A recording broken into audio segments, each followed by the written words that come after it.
33 in the meeting. Okay. I was going to ask Father Michael to say a prayer, but he's not hearing me, so I'm not sure if he's.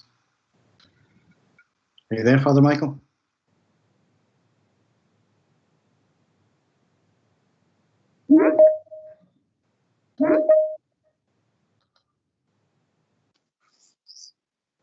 He doesn't appear to be hearing me.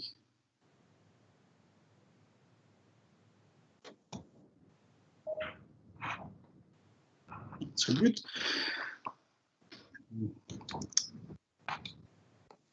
Could I ask Councillor Angus Morrison, would you be willing to say a prayer? I know it's short notice. I'd hope to get Father Michael. Oh, Father Michael, your mic's on. Sir. Hello. Hello. Good morning. Good afternoon, Paul. Would you be willing to do a prayer at the start of the meeting for me, please? Yes, I'll do that. I'll do that for you. I even wrote one out in anticipation. There you are. You know me. It's a prayer of St. Ignatius of Loyola, which I'll share with you today. Thank you very much. Hey, Derek, I think we'll make a start. Thank you very much. Welcome everyone to the meeting today. And like I say, just before we start, I'll ask Father Michael to lead us in prayer. Dear Lord, teach me to be generous. Teach me to serve you as you deserve, to give and not to count the cost, to fight and not to heed the wounds, to toil and not to seek for rest, to labour and not to ask for any reward, save that of knowing that I am doing your will. Lord, hear our prayer through Christ our Lord. Amen. Thank you very much, Father. So good afternoon and welcome to the meeting of the Education, Sport and Children's Services Committee. I would ask you all to please turn off your microphones and cameras, and before we begin, sorry, I noticed here I'd asked Angus Morrison to say a prayer. That's fine. Thanks, Father Michael. In regards to the conduct of the meeting, a reminder of the following points. Please ensure your camera and microphone are off. This assists with broadband connectivity and also prevents background noise.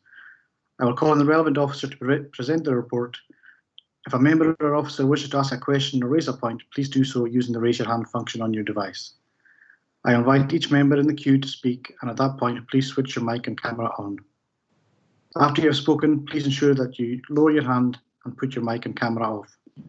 Your device should be positioned so that your image is clear to the other participants, and please speak clearly and concisely directly at the camera. When calling for agreement of the recommendations at each item, a no show of raised hands will be taken as an indication of the committee's approval. In regards to declarations of interest, members are reminded of the protocol. You must leave the meeting by ending the call, which will be confirmed by the moderator to the chair, and following consideration of the item, you will be invited back into the meeting by the moderator. Please ensure you are available to accept the invite to rejoin. Item 6 will be taken in private at the end of the meeting. Prior to moving into private, participants other than relevant officers and members of the committee will be asked to leave the virtual meeting. If necessary, there will be a short recess to allow for this process to resume with the private item. And finally, a reminder that the meeting is being live streamed and recorded. Recording will be made available on the Corriers website following the meeting.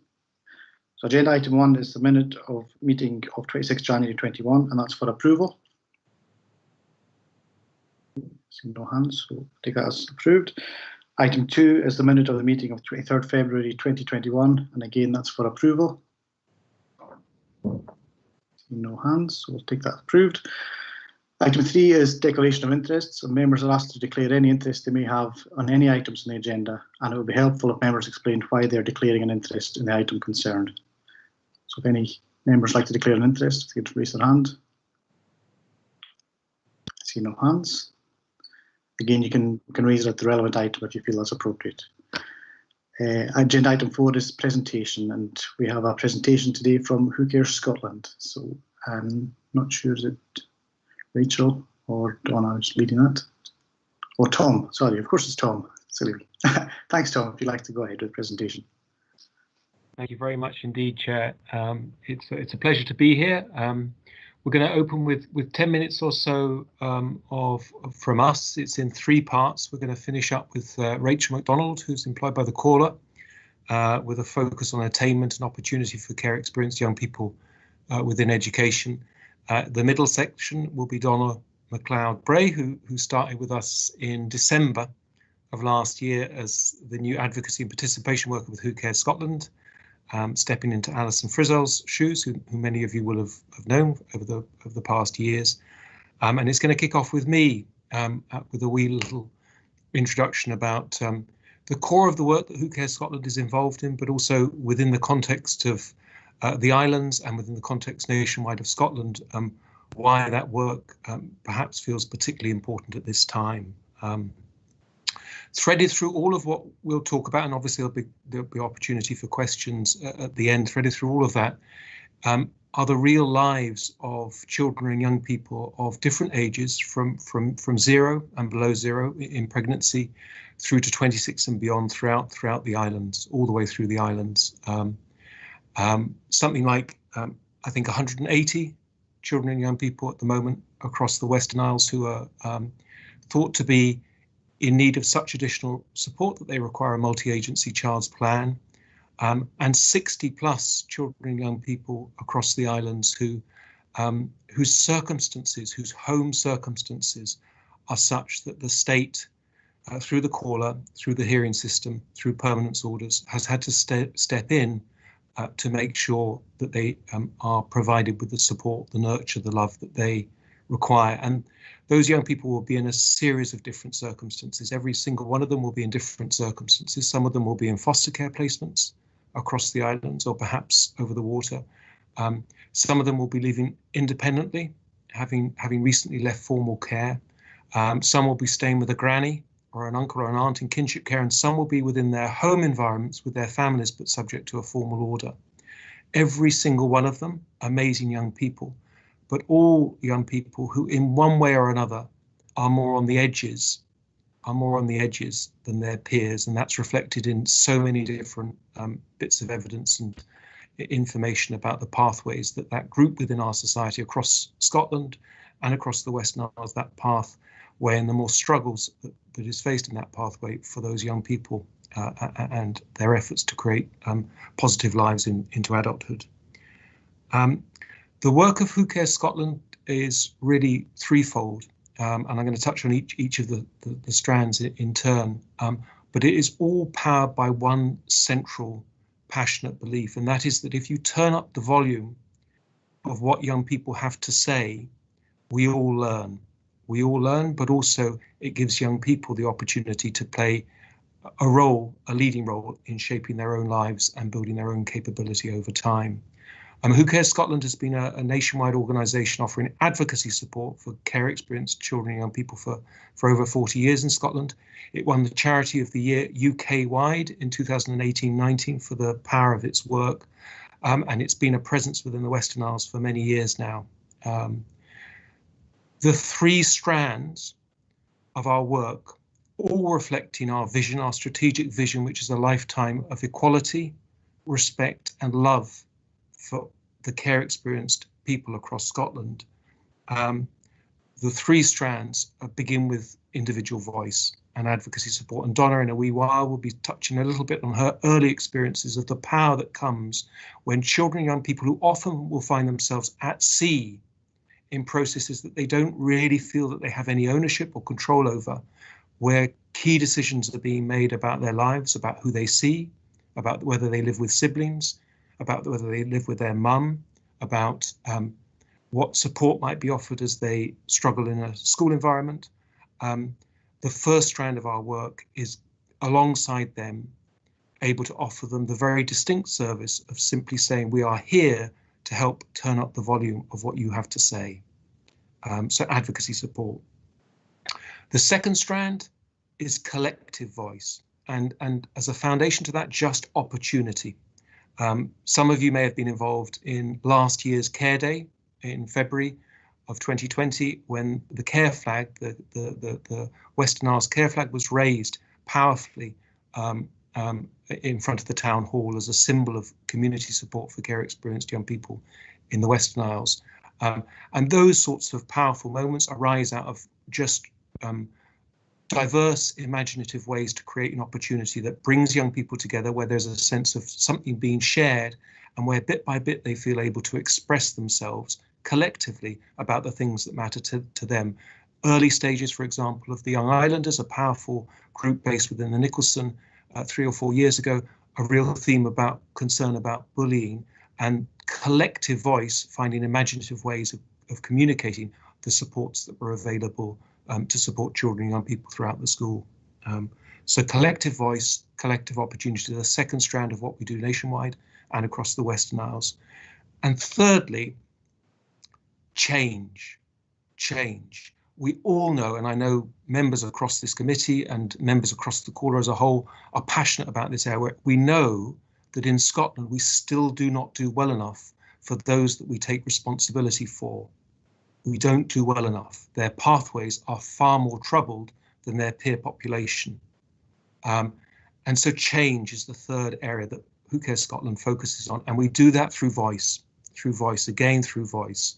And all the publicity, the impact that you will have seen 3 weeks ago, 4 weeks ago at Care Day 2021, the social media activity that was around through the Callers' social media accounts and through associated efforts, show the power that comes when you can encourage people to consider what it is that young people have to say about what could be better in their lives. So those are the three strands that we work on, both locally in the Western Isles and nationwide. And I'm going to finish by just touching briefly on why this moment is a unique moment for the possibility of better lives for our care experienced children, young people and others who might need our additional support across the Western Isles and across Scotland. Three things have come together in an unprecedented way.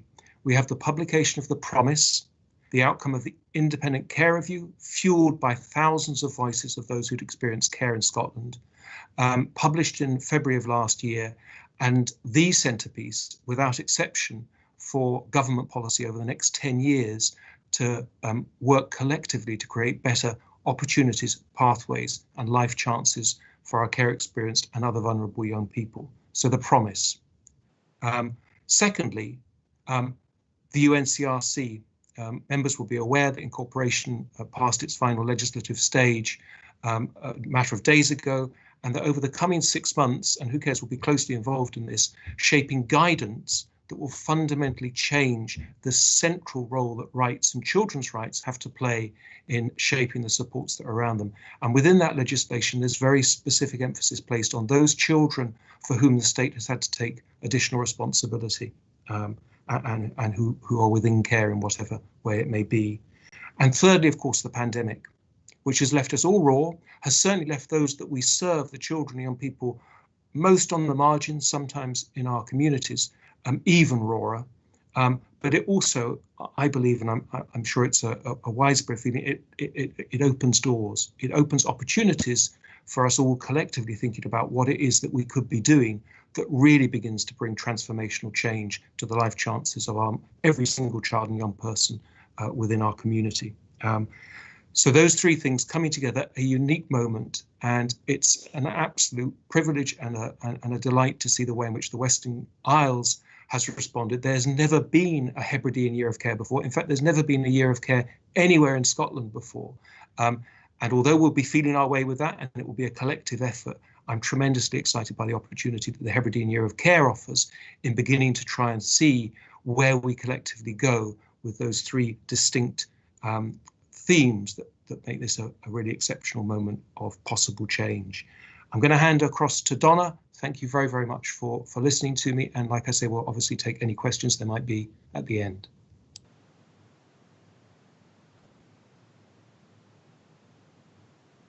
Hello, my name is Donna MacLeod-Bray. It's nice to see some familiar faces today. I started with Who Cares Scotland in December, and I feel extremely fortunate to be part of such a caring family. It's a membership organisation that not only has the respect, love and best interest of every child and young person at heart, but also empowers its staff with spirit and vision. I will never forget my first meeting with a care experienced young person in my new role. My dad had an accident the day before, and unknown to me, I was still feeling very upset about it. I sat with this young girl and chatted, and before I knew it, she was the one comforting me. She said to me, "This is such an amazing feeling for me to be able to help and support someone else. It's normally the other way around." I feel very blessed and privileged to be part of the Care Experience family. Quote, "It only takes one adult to make a difference." The very first foundation of the promise is voice. Part of my role as an independent professional advocate in the Western Isles is to support children and young people to have their voices truly heard, sharing their views, questions, worries, and their hopes and dreams. They need to be at the centre of decision making and support, and that only happens if they are heard. I work wholly for the young person by ways of preparing them for child plan meetings, children's hearings, meetings, and ensuring they are at the heart of the decision making that shapes their lives. It could be where they live, or how much of a chance they get to be with their brother or sister, or what support is going to be there as they leave school, or who's there when they are feeling really low. Being independent from the care services that are around the young person is crucial. We want young people to be supported and understood with no conflict of interest. And we know that is really important for the young person to know that there is one person who is simply there to help turn up the volume on what they have got to say. If they find it difficult to speak, I can speak on their behalf. For children and young people, to have a strong individual voice gives a sense of empowerment. It can give people back a little sense of control in situations where children or young people can often feel lost and confused. In my first 3 months, I've been advocating and building relationships with young people in Ness, Stornoway and Uist. Only last week, a young person and I collected her driving provisional at the post office, and she asked me, could I be her driving instructor? I knew our relationship had blossomed, but to think she trusted me that much was quite warming.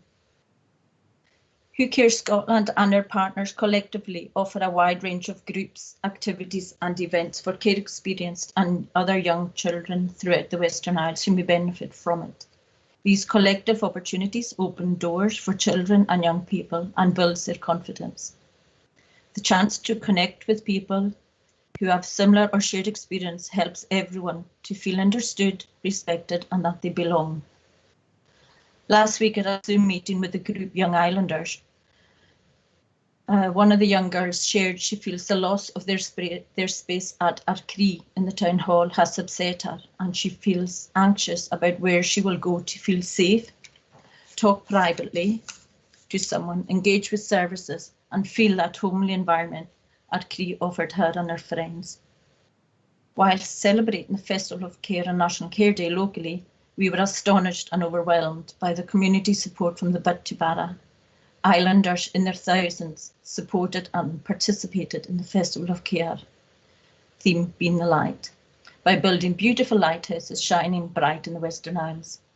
Councillor Crichton displayed a beautiful lighthouse in his window too. It was a simple but precious way of the community coming together around a theme of light and lighthouses.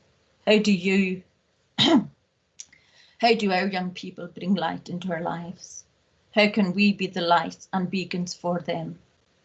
How do we all help build lives of love and care for every child? My partners and I would like to join you in the communities you represent and continue to raise awareness and understanding of care and celebrate care experienced children and young people. I would like to meet with you and discuss the best way forward on how we can link up with our communities and be part of the Hebridean Year of Care together.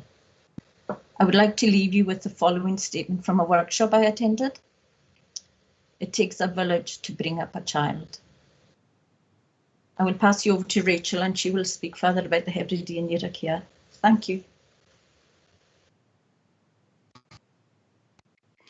Thank you, Donna. Afternoon, everyone. I'm Rachel McDonald and I'm the Care Experienced Children and Young People Support Worker at the Council. I help support children and young people from 0 to 26 in their education and attainment. As part of our wonderful National Care Day this year, 2021, Hebridean Year of Care was launched. We held a consultation event 2 weeks ago, working in collaboration with our many partners, and more importantly, giving our young folk a voice to be able to contribute to the Hebridean Year of Care. It was great to see young people there actively contributing to the groups, which for some was a huge achievement. The overriding points that were taken from the session was the importance of voice and community, and that surrounding children and young people with care experience. How do we listen to our young people, both on an individual basis, but also as valued members of our community? The action plan is being drawn up from the event and will give us the basis of a plan on how we can move forward, providing a full year of events and education. The children and young people on the island will be consulted and listened to at every stage. They should be our voice when looking at services and events that happen around them, making sure that it isn't something that we do to them or enforce on them. Hebridean Year of Care was about being the light, them being our light, and how we can best achieve the commitment we have pledged to the promise, also locally through our own integrated children's services plan and the Love, Cared and Respected action plan. We hope to work with communities, staff and organisations giving awareness to the islands, and we hope to organise training within the Education and Service programme in August. We are also really happy to get involved at ward meetings and community events. As mentioned by Donna, one of our immediate and major challenges is to find a space for our young people so that they can have their meetings. We can firmly establish youth groups again, being able to support individuals on a one-to-one basis. This needs to be not only in Stornoway, but island-wide. We need to find this place where we can give the young people we work with the respect they deserve and making it a place where they feel valued and safe. National Care Day 2020 was just before COVID hit the country. We had access to a fantastic space, Arkley. The young people chose the paint for the rooms. They had chalkboards, which they used to inspire each other and us. They helped with choosing furniture and putting their stamp on a space that was theirs. We were talking with the Nicholson to look at supporting young people, including those with care experience, who were not attending school, to try and work on a plan to introduce them back into a learning environment with support, being able to work with them to improve their confidence and resilience, with the real goal of empowering them to take that nervous step back into school, back into their own education. A real challenge for some care experience folk, having to deal with issues that some children never have to think about or deal with. Unfortunately, we've lost the space in Stornoway. Supporting them must be a priority for us if we are to keep our mind and focus on the promise and the commitment we make to those children and young people every day. Working with our communities throughout the Western Isles, we need to provide a space, a family away from family. If anyone is interested, we would be happy to show them around the building as it currently stands. I would like to ask you, each one of you, if you were hanging off a cliff, who would save you? Who would be your rope? Personally, it would be my son and my husband. But who would be a care experienced person's rope? Thank you for your time. Thank you, Rachel and Don and Tom. Thanks for the presentation today, really interesting. Were you wanting to sum up, Tom? Or No, not at all, Chair. No. It was just in case there are any questions. Okay, thanks very much. So yeah, just a wee comment myself. We obviously had that meeting a couple of weeks ago, and the work being done on the Hebridean Year of Care, like I say, it should be done with the young people, not for the young people. So the fact they were in attendance and helping to develop the plans going forward, I think is really good, and the promise is there, and we need to keep it. And I think the work that's been carried out here is going to help us do that. Can I open the floor up for any questions or comments from members?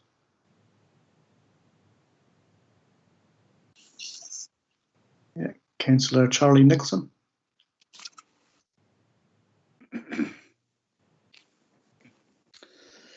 Thank you, Chair, and thank you, Tom, Donna and Rachel, for the presentation.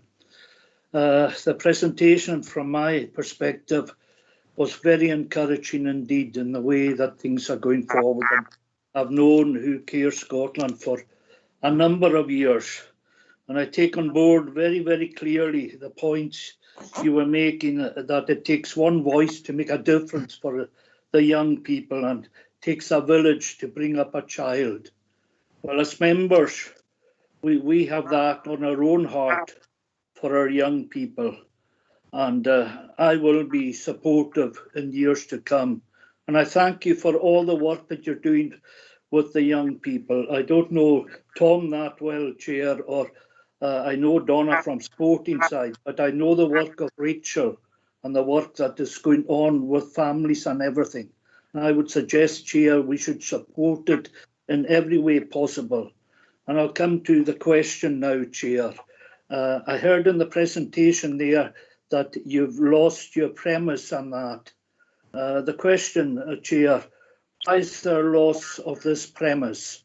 And we should really, if there is a loss of this premise, to find a place for this project to carry on working with our young people that have challenges, and the support of these of the workers today in trying to help the young people with the different challenges. So that's my question, Chair.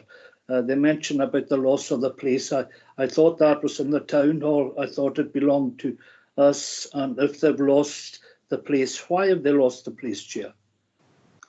Thank you, Councillor Nicholson. Can I ask David Gibson to respond to that question? Or would it be William? Sure, I can answer, Paul.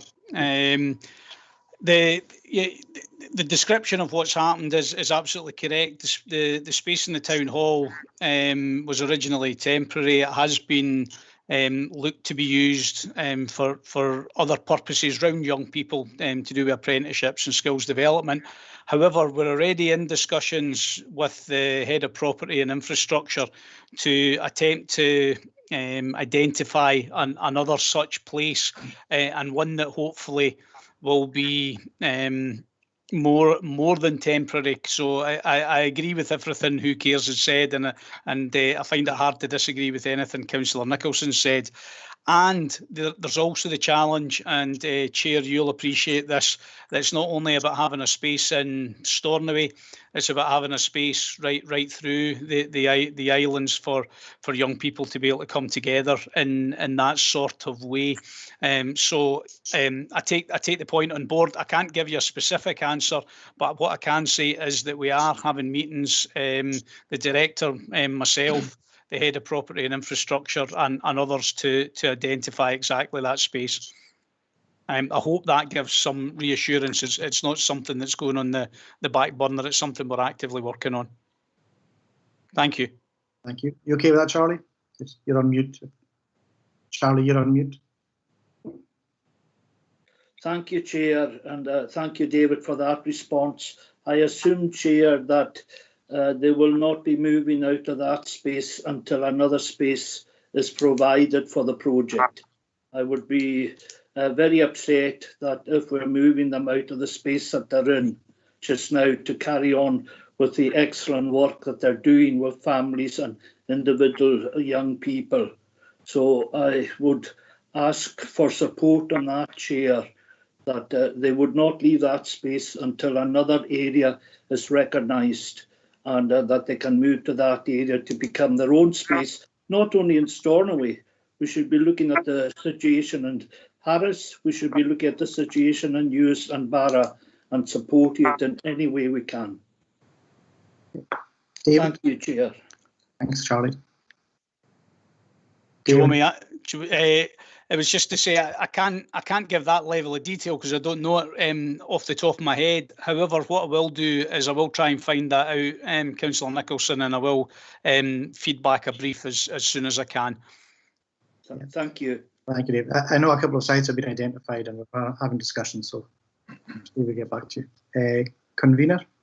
Thank you, Chair, and thanks very much to Tom, Donna and Rachel as well for their contribution. I think it's really important piece of work that is ongoing here, and hopefully will be ongoing for quite some time, and quite clearly some kind of facility for young people to be able to have their voice heard, not just with a small group of people, but to project that voice into the communities so that we have a far better understanding of the issues that are being faced by young people. And the example that Donna gave of the young woman who's collecting her provisional driving licence and asking Donna, of all people, to drive her to drive us from that place. I think what we need to do at the end of this is to feel that we've given voice to young people, and the focus should be on what they can do rather than what they can't do. And I think that this project is well set up to be able to bring that about, and I certainly wish them all the support that we can give them, and even on a personal basis, I'm prepared to do that as well. I have no issue with that whatsoever if support is required. Thank you, convener. Yes, I knew Donna was a driving force behind the Hebridean Year of Care, but I didn't realise it was going to be that literal. Councillor Ray McKenzie. Thanks, Chairman.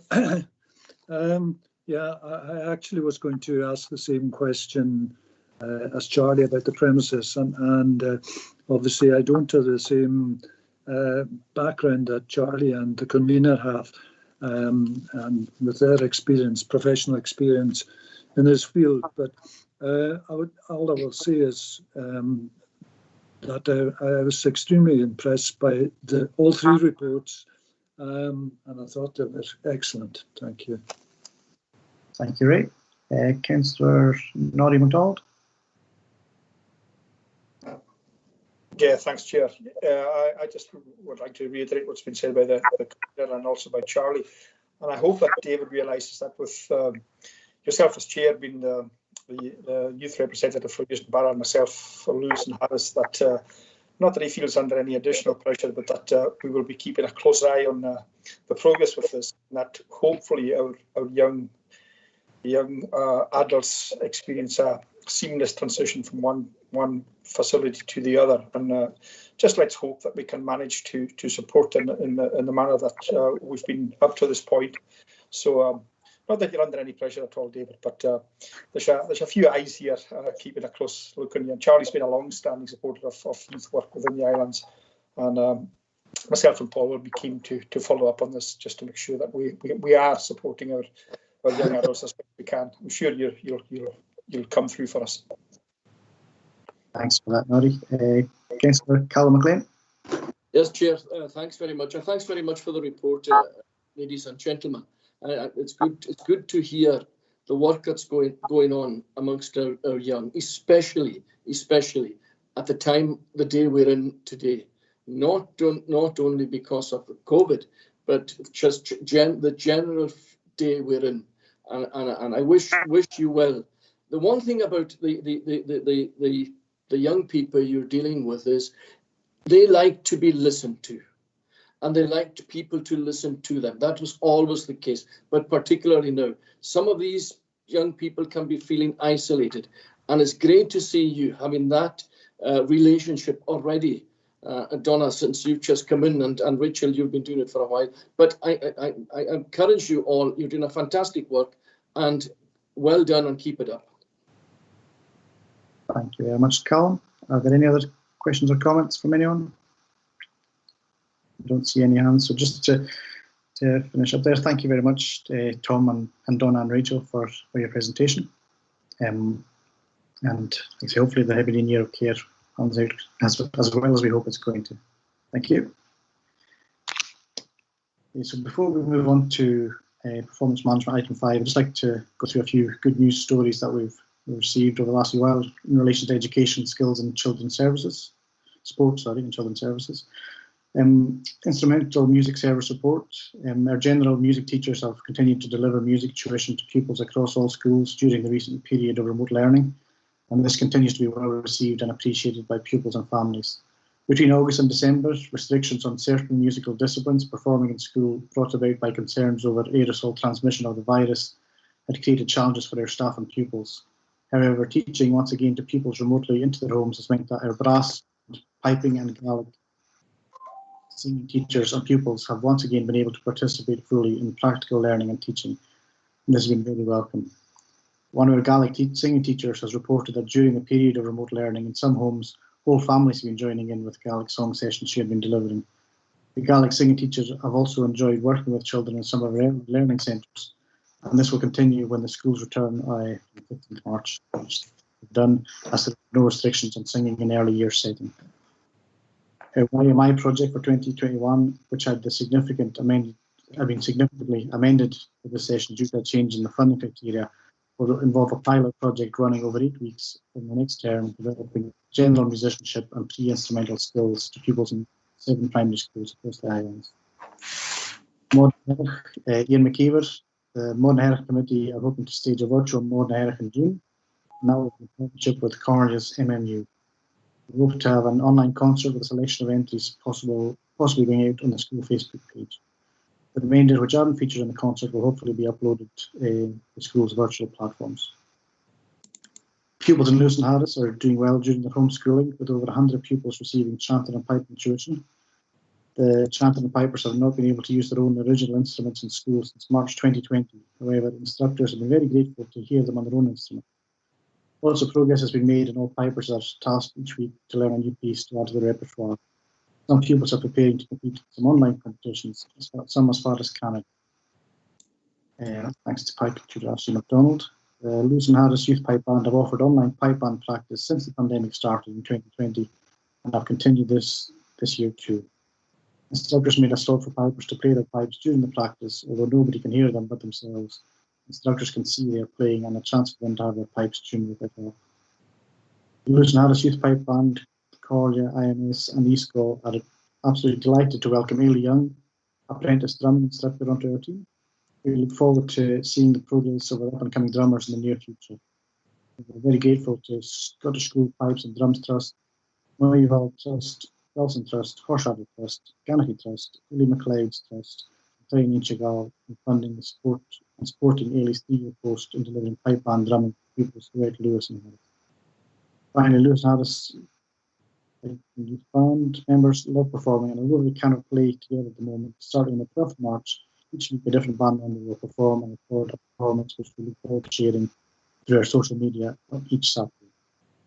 Strings collaboration with North Ayrshire Council Instrumental Music Services in Nick Johnson.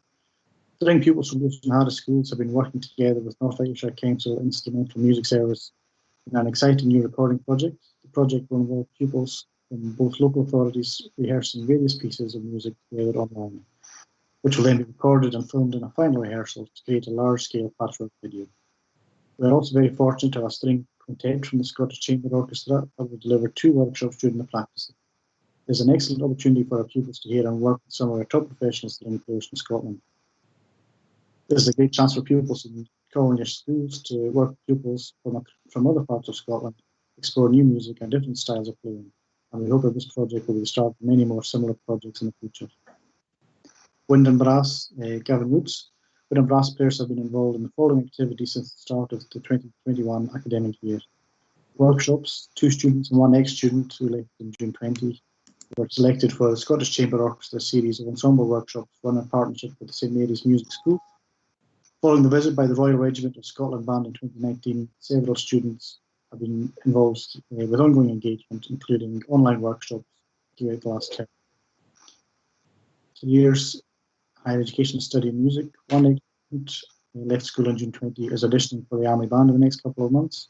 And 1 ex-student who was left in June 20 is auditioning for the Royal Conservatoire of Scotland and then hopes to pursue a career in the Army Band. Band meetings have been conducted online, and a film made by the band which celebrates the Washington Cromarty Mountain Battery Band will be broadcast by Corria and the Nicholson Institute on their Facebook pages on the 20th, so it was today on the 20th of March 2021. The band is preparing an entry to the Scottish Concert Band Festival. A recent card from students said, thank you so much for still being an amazing teacher despite the circumstances. I've really enjoyed all the new stuff we've been doing. A quick eSchool update. As part of the National e-Learning Office, eSchool has offered the following support to schools and learners during this period of remote learning and current blended learning.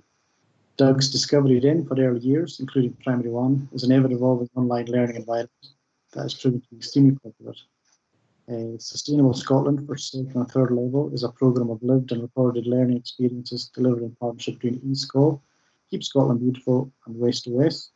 It will run for the month of March. Learners within the PGE at secondary and 3rd level access the curriculum through the lens of sustainability and gain a deeper appreciation of various aspects of sustainability in a local and global context. Senior Phase Help Desk supports learners as part of the National e-Learning Offer through live spotlight sessions where subject specialist teachers will explore the range of resources available. The new senior phase learning spaces are available across a range of subjects at N5 and higher in the initial phase. They will signpost learners and teachers to the live, recorded and supported resources. Daytime study support offers a range of advanced higher, National 5 and National 4 webinars. This is in addition to the 42 courses already available as evening study support provision. Pupil Glow account is required to register. Easter study support is available for booking. Over 60 courses will be offered with more than 180 live interactive sessions available over the 2-week study school. More information is available on the eSchool website, eSchool.com/Easter Study Support Sessions 2021. Gaelic UL is an extensive programme of live lessons for Gaelic medium and Gaelic learners from P2 to S6. And again, the Teacher Go account is required to register there. Supply Bank eSchool continues to supply specialist teaching staff for schools for medium to long-term cover in both primary and secondary. iSchool has been running as a small pilot within the Northern Alliance area for the last 18 months. iSchool currently allows for young people who have been unable or unwilling to engage with education in their local school setting to access English and Maths, National 4 and 5. This online school model aspires to remove barriers to learning. A working group comprising eSchool deputy head teachers, Northern Alliance and Education Scotland officers is currently meeting regularly to prepare a business case for expanded iSchool, which would see a large intake of learners being offered a wide curriculum offer. And the last one is the Rainbow Nicholson Institute. The Rainbow has been a great symbol of hope from the beginning of the pandemic, and it has inspired pupils and staff at the Lunchtime Club of the Nicholson Institute to create a work of art reflecting the talents of all the club members. The Knit and Chat group meets at Thursday lunchtime to relax, chat, and knit or crochet. When lockdown came, the group began to appreciate the value of their weekly meetings even more as they shared stories, concerns, and hopes. With meeting and mixing in the school severely limited, the group decided to make a rainbow by knitting different coloured flowers. The knitting pattern was shared to the group's Teams chat, and quickly the knitting and crochet began. Flowers of all colours, shapes, and sizes were produced, and even some leaves were added into the mix. The finished result would be displayed in the school as a reminder of the resilience and hope shown by many school pupils and staff during the pandemic of 2020. In more normal times, the projects undertaken by the group including knitting baby hats for premature babies in the local hospital and knee rugs for the residents of the local care home. In 2019, the group, along with members of the island community, produced an amazing display of poppies commemorating the 201 servicemen lost in Islay tragedy in 1990. So thank you for that update. Item 5 is performance management. So this report provides an overview of the Education, Skills and Children's Services Department business plan progress and related performance for the second quarter of 2020-21. The Director for Education, Skills and Children's Services is available to speak to the report and answer any questions. William. Thank you, Paul. Really, the report, of course, living in exceptional times, I think, and the report probably takes a slightly different tack as in previous years. And I think, you know, the detail is there, and Neil MacLeod, who's prepared the report, and myself will answer any questions on it. But I think performance amongst our young people continues to be above the national average. And really, rather than go through it in detail, I'm happy to take any questions on the report. Thank you, William. Any questions?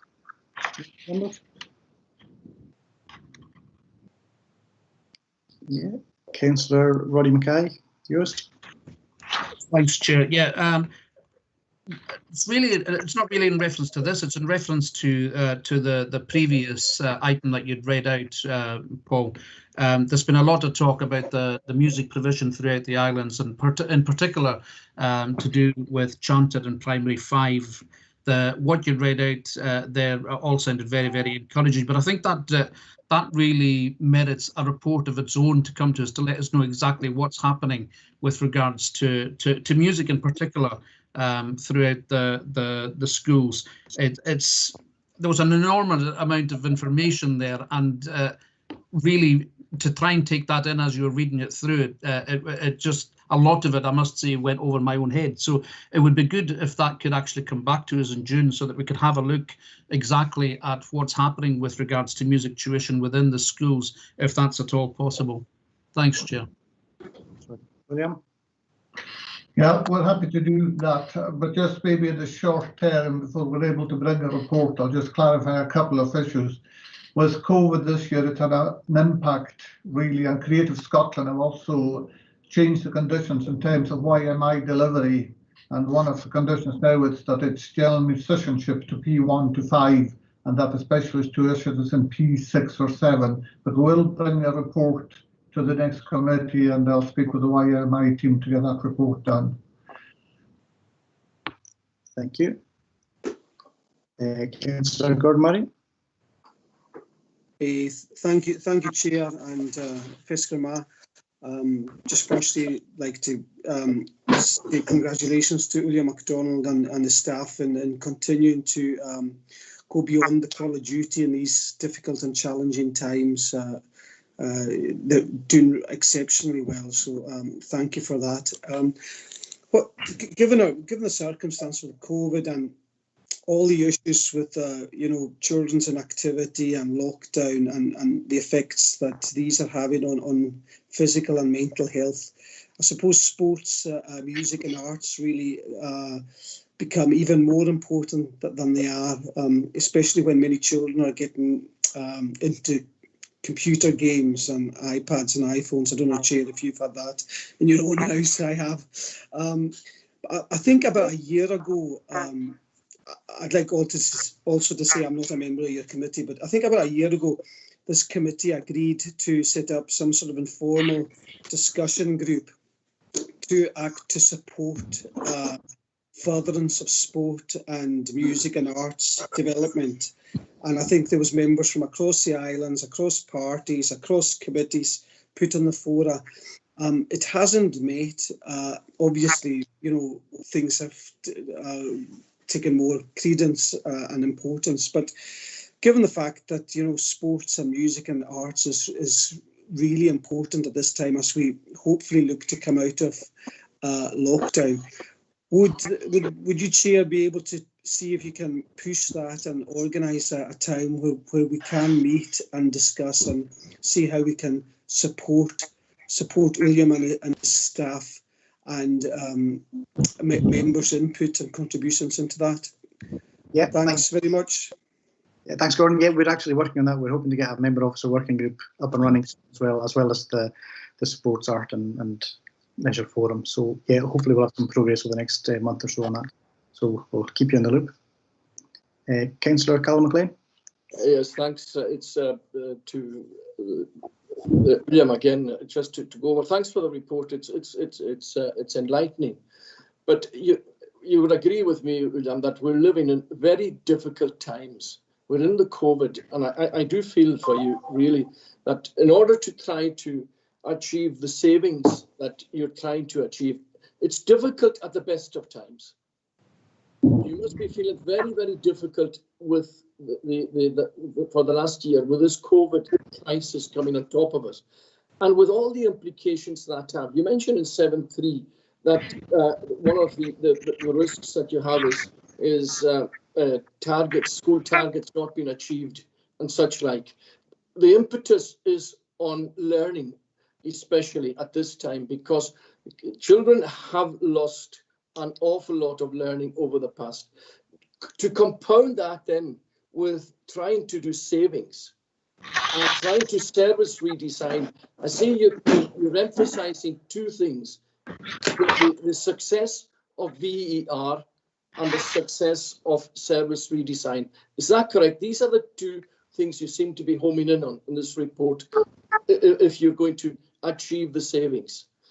That's the first question. The second question is, if we're talking about service redesign in this current climate, along with VER, when we're losing valued teachers who have put an awful lot of time and effort into teaching, in other words, those with the experience, you really are coming to a crisis point if you don't watch in that. In the service redesign, are we through that by service redesign? We often say that service is doing things differently but better. Are we sure that we're going to improve outcomes with all the service redesign and the VER? That's your intent. That is your intention. The proof of the pudding, of course, will be in the eating, and really we're looking at the moment just at some with in-house across staffing, across finance, across resources, maybe to make the posts a bit wider so that we can support the staff. At the moment, we've got incredible fragility if some officers are absent. So if we can work more closely together across the department, that will help us perform better, I believe. And I think also in terms of school delivery at the moment, we're looking at the children's services support worker. I think it links again to the Who Cares Scotland presentation, that we look at the children, young people holistically, that we can support them from ages just that whole school career, and that we can support them in term time and during holiday time. And I think by working, as we've mentioned before, CLD, social work assistants, etc., if we can work more closely across the department, we can provide better support. In terms of, there's obviously been interest in terms of VR from staff. We're considering all of these. We've had extensive discussions on them, and obviously some people we won't be able to let go. And we will also look at obviously sustaining what we're doing and looking at the next generation and give opportunities, be it to apprenticeships or to people to come into the system. So I'm in close discussions across the whole service with people. We're not going to do anything because of a knee-jerk reaction. It will be planned, and it will be something that will provide us with sustained opportunities for the young people in schools and also for employees. But not giving you a glib answer, Councillor McLean, it is challenging, and I don't dispute that, but I believe that the staff we've got working with schools, etc., are still providing an excellent experience for children and young people. Yes, to come back on that, could we almost say to Scottish Government there should be a pause on the savings that we've done and ask them actually for more finance for this because of the critical nature of it? Because I find it really difficult to think of, really sorry in an aspect, to think of how our children are going to cope coming out of this, and how the staff are going to cope. Should we be looking at asking Scottish Government, put in more finance, let's start pausing our savings. You know, we need to be proactive in this rather than sort of a reactive stance we're taking. I think again, COVID has been an exceptional year, and I think we've had some additional funding to support us and what we're doing in the course of the year. And of course, we're going into a period of electioneering, etc. So it will probably be once the election's over and we see what the state of play is as regards politics in the country, that we can review in the next financial year and see where we are. But in terms of this year, we have to deliver in terms of the budgets that we've got, just in order to balance the books, as it were. And I do believe that we're still offering a very good service. Thank you very much, William. Thanks, Colin. Any other questions or points? No. Well, the next item is item 6, and the following item will be considered private at the end of the meeting. So we'll move on to item 7. And that item has been withdrawn from the agenda. So we'll now move on to item 8. So this report presents the suite of local government benchmarking framework indicators relevant to the education, skills and children's services, and seeks approval of the key indicators to report to the committee going forward. And Neil MacLeod is available to speak to the report and answer any questions. Neil.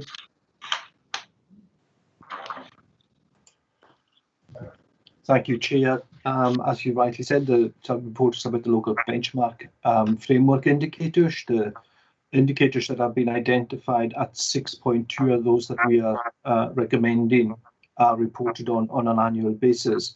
I think we do need to point out that the Western Isles itself has no areas in quintiles 1 and 5 of the Scottish Index of Multiple Deprivation. So these are key ones nationally that really have little impact on ourselves. And the other point to bear in mind is that our numbers of looked after children can be so small that even one person can have quite a dramatic effect on percentages. So I think it's about bearing in mind that we take some of these percentages with a pinch of salt. But as I say, the 6.2 sets out those that we think are going to be useful for the committee to be aware of and to know how we're progressing. But as I said, happy to take any questions, Chair. Thank you very much, Neil. Any questions or comments? members?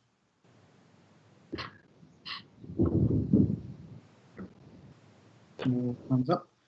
Thank you very much for that, Neil. Members agree to the recommendation of 3.1.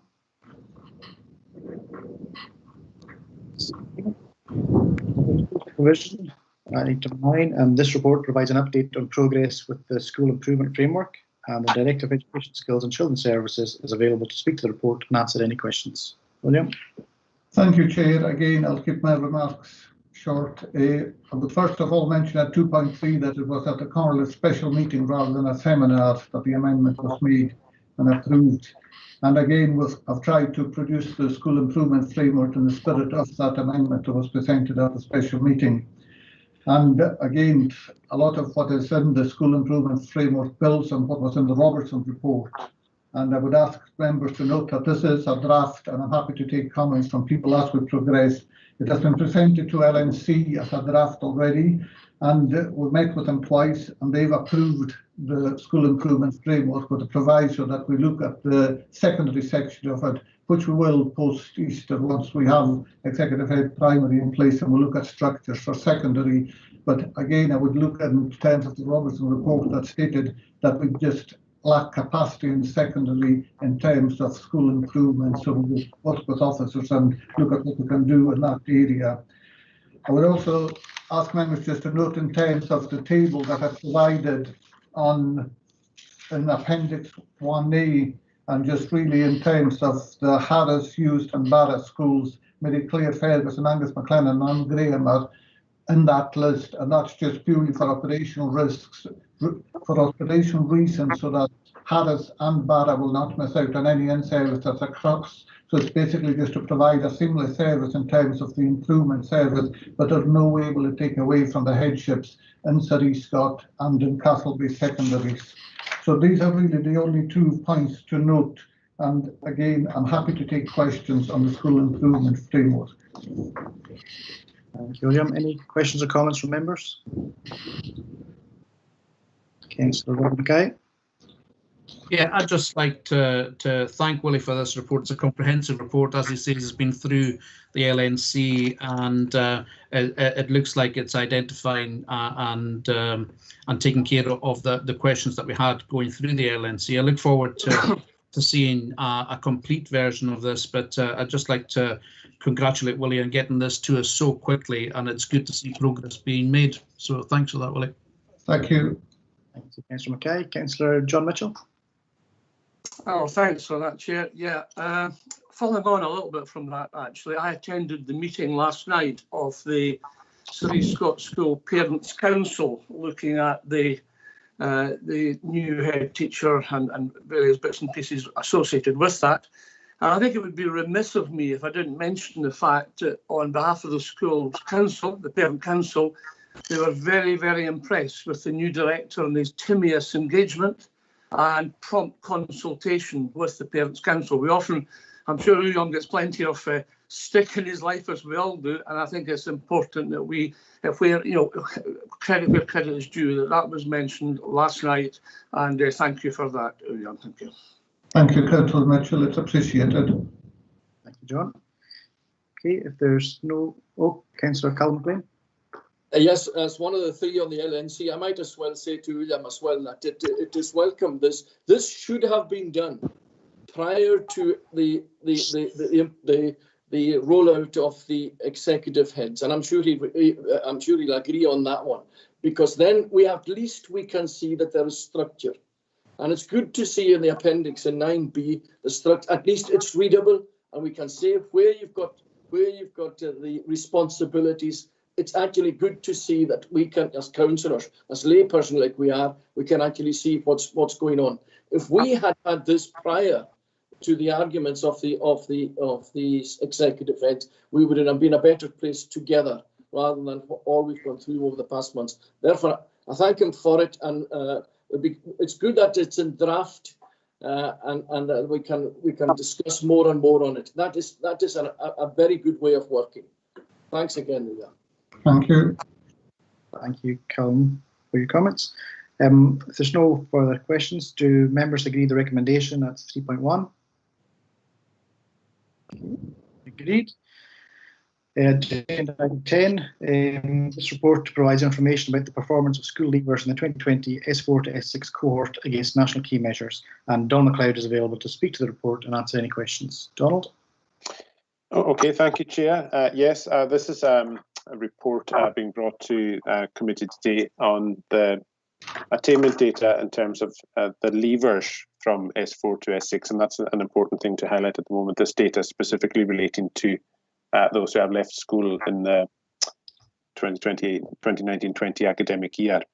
I would draw first of all attention to paragraph 2.2 in the executive summary, because much of the data is based on the academic data that was generated in the summer of 2020 with the national qualifications, and as we are well aware, there were no external examinations in that period. So the Insight, who are the people that collate this information, have added that caveat that we can't use this data particularly for benchmarking progress against other years, and also because of the localized variations in the data, we can't draw overly reliable comparisons with our virtual comparator as well.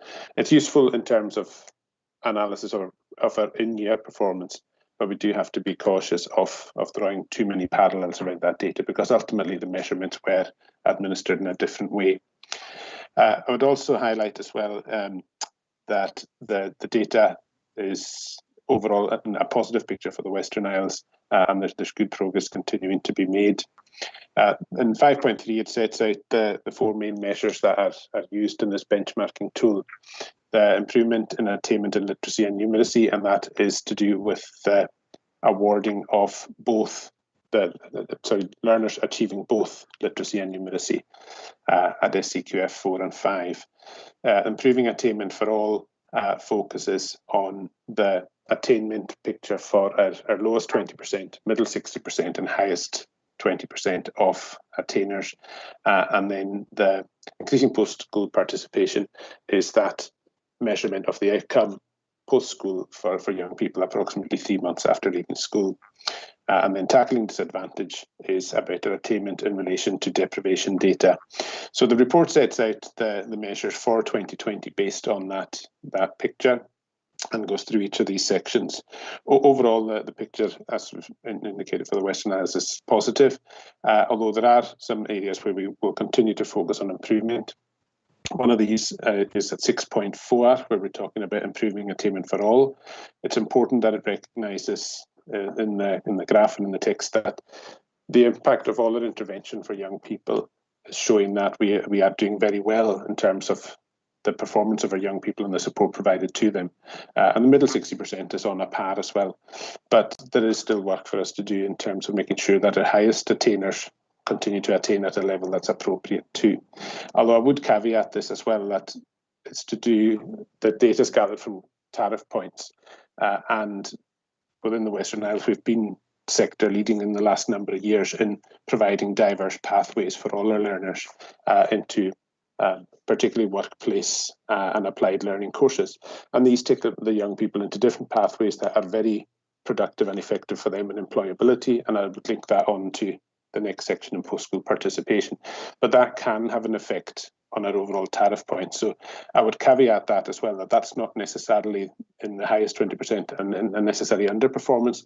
It is to do with a mix of how all our students can take different pathways, whereas in other areas they may take a more traditionally academic route, and that traditionally academic route may appear as a higher performance in tariff points.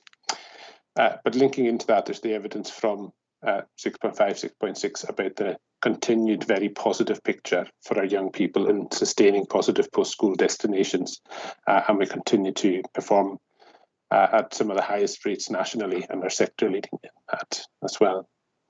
The attainment versus deprivation data always has to be caveated for the Western Isles, because as Neil MacLeod has already indicated, we don't have students in the lowest two deciles, which is equivalent to the first quintile, or the highest deciles, which is equally relates to the fifth quintile. So we have nobody at the opposing ends of the spectrum there of the SIMD. So that can skew our figures as well. But interestingly, again, it does tend to show the trend there that the support provided and the progress of the learners that are from what SIMD defines as our most deprived communities are actually performing very well. But we may still have some work to do in terms of those coming from from less deprived areas. So that report kind of summarises the information. Also, just in terms, before I take questions from members, today as well, the Audit Scotland has published a report which is pertinent to this report as well. It wasn't available to us at the time of the report being written, and has only been published today. But the Audit Scotland report focuses on improving outcomes for young people through education. And that focuses on the percentage of school leavers achieving a qualification at SCQF 5, school leavers achieving 5 awards or more at level 5, percentage of 16 to 19-year-olds participating in education, employment or training, or the percentage of school leavers achieving literacy and numeracy at level 4. And again, across these measures, the Western Isles has performed well, and we can bring out a report in more detail to a future committee about the detail of this. But where there are some movements and changes in the data, for instance, the figures at SCQF 5 standing at 88.9% shows a small decrease of 2.5%. It's still in par with what was seen in the baseline in 2013-14, and is still the 5th highest in Scotland. The percentage of 16 to 19-year-olds participating in education, employment or training in the Audit Scotland report stood at 95.5%, which was the 3rd highest in Scotland. And although there's a small dip there of 0.3%, the figure has continued to rise the previous year from the benchmark 98.75%. So again, overall, the point that is measured can result in some of the figures varying a little bit, but overall, we continue to have very high and very strong figures for our young people participating in education, employment and training. So just wanted to flag that information has come out just as of today, and we can bring a more detailed and fuller report to our future committee. So I'd be happy to take questions from members and all of the above. Thank you very much, John. Yeah, look forward to seeing that report. The figures sound very good and promising. Any questions from members? Councillor Ray McKenzie. Yeah, thanks, Chairman. Yeah, I was just thinking, looking in particular at positive destinations, I think that's remarkable, actually. You know, it shows that, well, practically every student has gone to a positive destination, and I mean, you probably can't get higher than that. I mean, it's fantastic figure. Thank you. Yeah, thank you, Councillor McKenzie. Yeah, our figures continue to be very, very high indeed, and are often either the highest or amongst the very highest in Scotland, depending on the point that they're reported. But whichever measure point is taken, we perform very, very highly in that. And that is a testament to the work that's going on in schools and our partner agencies as we work towards foundation apprenticeships, modern apprenticeships, applied learning pathways, working with routes into employment, supporting employment on the island. Good. Thank you. Okay, and we'll continue that work, and there will always be 1 or 2 circumstances that will stop us having 100% in these things that are beyond our control, but we will continue to try and make sure that every child in the Western Isles has a positive post-school destination. Thank you very much, John. Very positive report. Can I ask all members to keep your microphones off if you're not talking? Thank you. So do members agree with the recommendation at 3.1? See no hands, so agreed. Item 11, and this report provides information about the continuation of learning and restricted operation of schools during the period of COVID-19 national school closures, and provides details about the commencement of the phased return of pupils in line with the Scottish Government guidance. And again, Donald MacLeod is available to speak to the report and answer any questions. Donald? Yes, thank you again, Chair. We've been over the series of meetings since the commencement of lockdown and the national situation with COVID-19, been providing update reports to this committee so that members are kept abreast of what's happening, what's developing. It's obviously a continuously changing picture, and as I'm sure members know, the things will have changed further even since this report was written, in terms of we have had some further links to COVID-19 cases in some of our settings since this was compiled, and also even in the circumstances of what was announced just this afternoon in terms of the Western Isles returning to Tier 3 from tomorrow. So we continue to operate in a very challenging and very dynamic and changing environment, both nationally and locally. And it is and continues to consume a considerable amount of the effort and work of officers across the service. And I would note as well the exceptional work of our schools and school staff in maintaining and delivering high quality services throughout this time.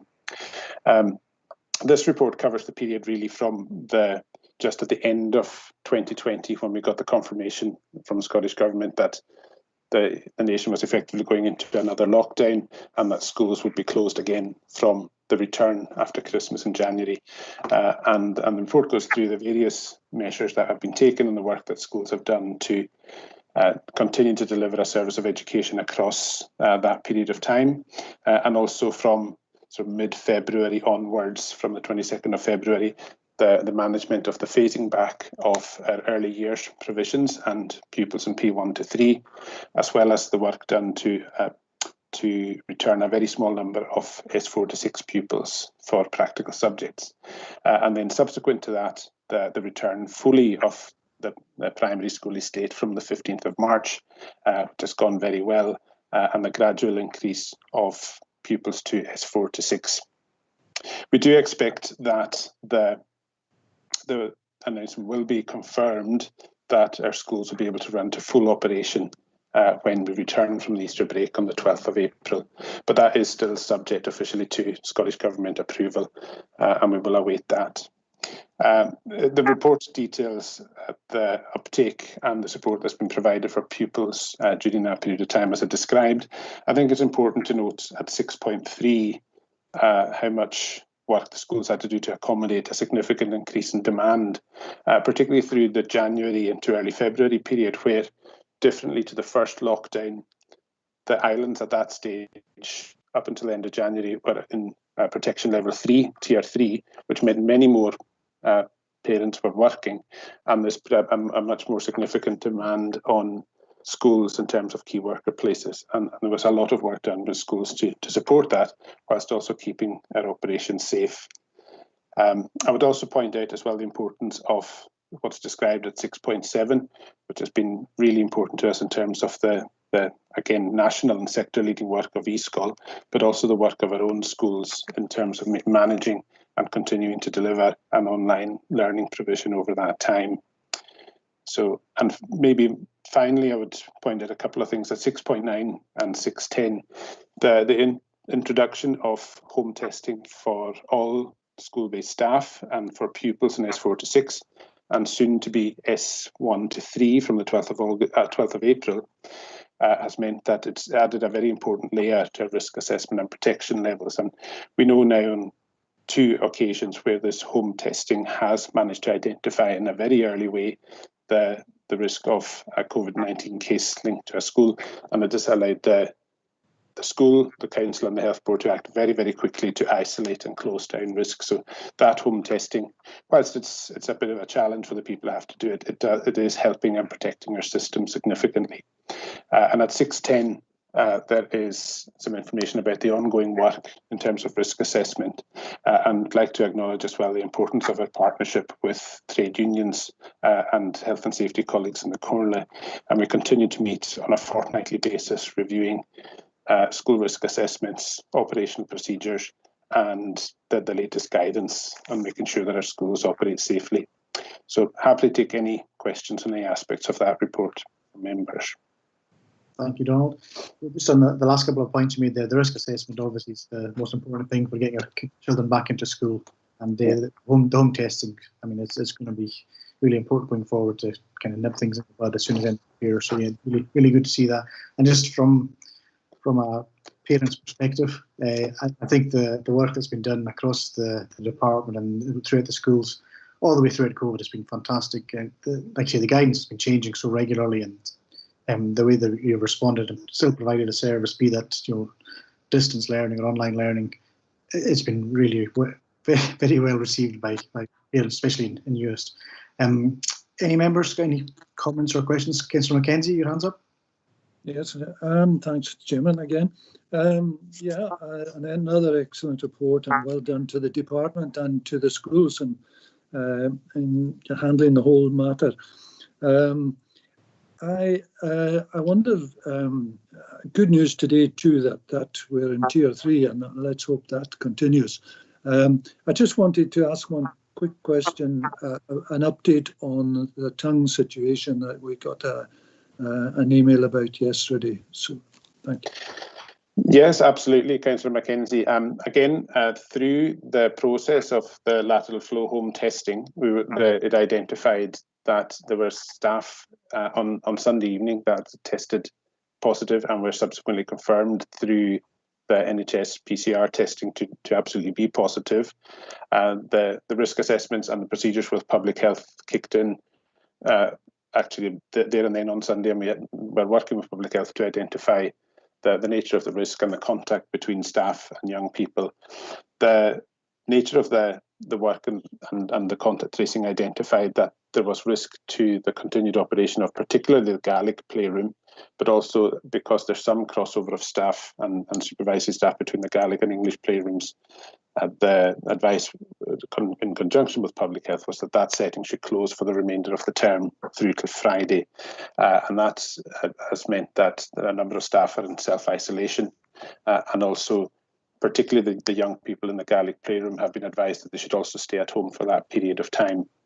The setting has been now deep cleaned, and that was confirmed to us earlier this morning. And we are looking today at now that provision is in place and we can identify which staff are not required to self-isolate, that we can begin to reintroduce key worker provision for the English playroom from tomorrow. The primary classes and the function of the primary school was entirely unaffected.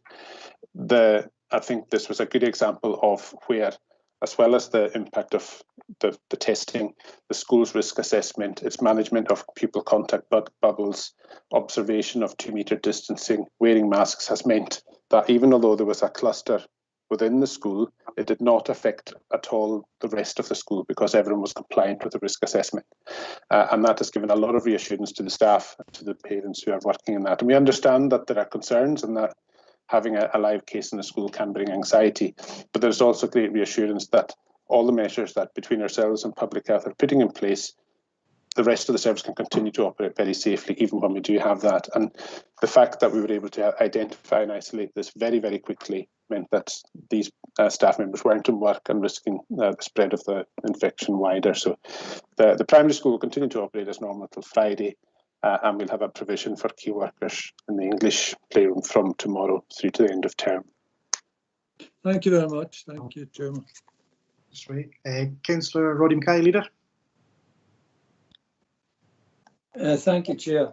Just a couple of comments. It's just been about a year since we got inflicted with this pandemic, and I think it's a good time to pause and reflect particularly upon the teaching and all school staff and the department, because sometimes they get a little bit forgotten, because we've obviously quite rightly had a focus on NHS and on care, but the teaching staff have been under an inordinate strain. It would have been much easier for them in many ways to be just in school with full classes as usual, and the blended learning set so many challenges. They then had the double whammy like any other teacher, that after having a particular difficult term, then they would look for going for a holiday or a break, and of course they didn't get that either, like all of us. So I just want, 1 year on at the Education Committee to say a huge well done to all the teachers, all the staff in the schools, and to the department. As Willie and Donald have expertly shown to you today, they're running a very efficient operation. And I think just on that last note, I think too we should understand and appreciate how good it is, the synergy between and the cooperation between our own department and public health.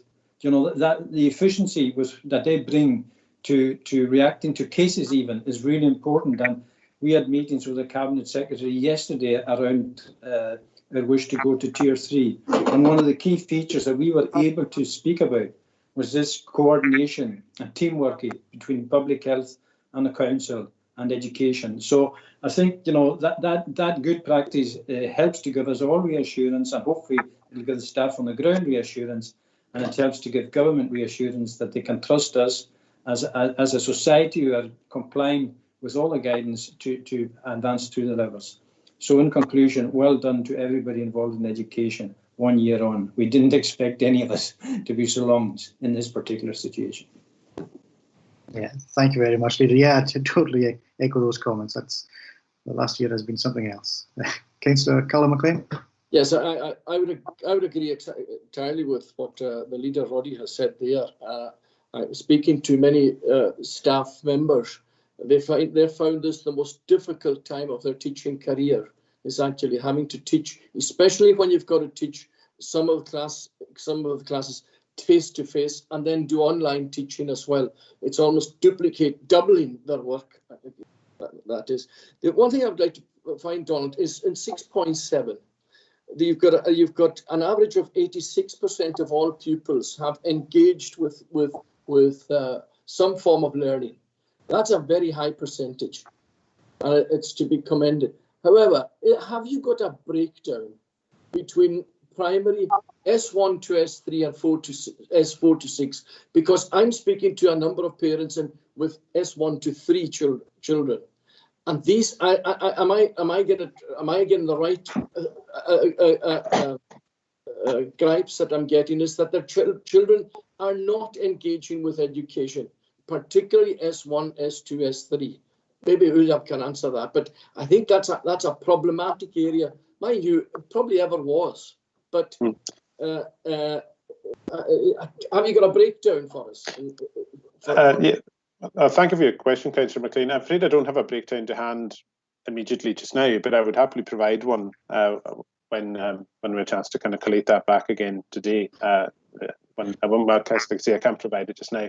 But that is a collated figure across primary and secondary, and there will be some variation across sectors. But that was also of that moment in time, and that figure I suspect will have also now increased further as the phased return to school has commenced. But it is a reality for us, absolutely, and we would acknowledge that we can't reach everybody. But we have, and their staff and their schools have made every effort to try and make sure that children and families can engage in a way that's meaningful for them. But it has been difficult for our young people too. And an important thing that hasn't yet been acknowledged in this report as it's ongoing is the support of these young people as they return to school and to education, to make sure that not just that their educational needs are being fully and properly met, and that teachers work with them to establish where their learning journey has been. And there have been many great successes in that learning journey during lockdown, but there are some challenges too. But also for their return to socialisation amongst peers and their mental health and well-being as well, as that has been taken account of as schools return. But yeah, there will be some variation between primary and secondary, and generally speaking, primary engagement has been at a higher rate than that of secondary. But it's something that schools have been scrutinising closely. Thanks for that, Tom. Thank you. Okay, no further questions. Do members agree the recommendation of 3.1? Okay, agreed. That's fine. Item 12 is this report provides an update on the work being undertaken in the extended learning resource section of Children's Services, and Graham Miller is available to speak to the report and answer any questions. Yeah, you'll just have to pretend I'm Graham Miller for the moment. Graham's unfortunately had got called to something else at the last minute. This report sets out the work of ELR. I suppose I've heard a lot of tributes to staff as we've gone through the committee today, and those are all well deserved. And I would mention this particular group of staff who work morning, noon and night, literally in the middle of the night at times. I'm not going to go over the detail, which I'm sure most members will have read. It's a positive report. It includes self-evaluation and also includes some of the new work we are doing. Important things which are in 2.3 to mention is we are investing in functional family therapy, which is going to be social workers, ELR staff and third sector staff, which will allow us to intervene with families at an earlier stage. and hopefully help families carry on caring for their young folk when things are feeling difficult. There will be people based in all parts of the island, so this is not a Lewis or Stornoway based things. Effort. There will be staff based right through the island chain, and the second major change there as well is that we have now employed a member of staff who's working a number of hours exclusively in Barra. So I'm sure that will be welcomed by those who cover that area. So ELR really is an island-proofed service. It's not perfect, but the self-evaluation, I would hope, would show that people are having a search and look at what they do in order that we can improve it further. More than happy to take any questions. As it was Graham's report and I'm substituting, if there are any I can't answer, I'll certainly ask Graham to get back to people, but I'm happy to take any questions. Thank you, Graham. I mean, Dave. Any questions from members? I don't see any hands. So do members agree the recommendation at 3.1? Okay, thank you very much, David. Item 13, this report provides information about the General Teaching Council of Scotland GTCS Professional Update Revalidation Event. And Marie-Claire Ferguson is available to speak to the report and answer any questions. Hi, Marie-Claire. You're on mute. Okay, sorry. Good afternoon, Councillor Steele. Thank you very much. Yeah, and the purpose of the report is to provide information, as you said, on the General Teaching Council's Professional Update Reevaluation event, which took place virtually after being postponed in March 2020, and it took place on the 20th of January. It very much was around our professional review and development process, and that was recognised by the panel as being well established within our schools and had been well considered in light of the self-evaluation against the revised professional update revalidation guidelines, which were published by the GTC in November 2019. Within the report, which I've as an appendix, a number of key strengths in 5.4 were acknowledged as effective practice and were highlighted within the report. I'd like to particularly note the support of both senior school staff and teachers who participated in the working group in the updating of the policy and procedures, and then the staff focus groups who also participated in focus groups during the revalidation event. There was one condition identified within the report, which was to have final endorsement of the policy by the LNCT, and I'm pleased to say that this took place on the 10th of March. So as I said, the report is attached and also our updated policy, and I'm happy to take any questions around that. Thank you very much, Marie-Claire. Any questions or comments from members?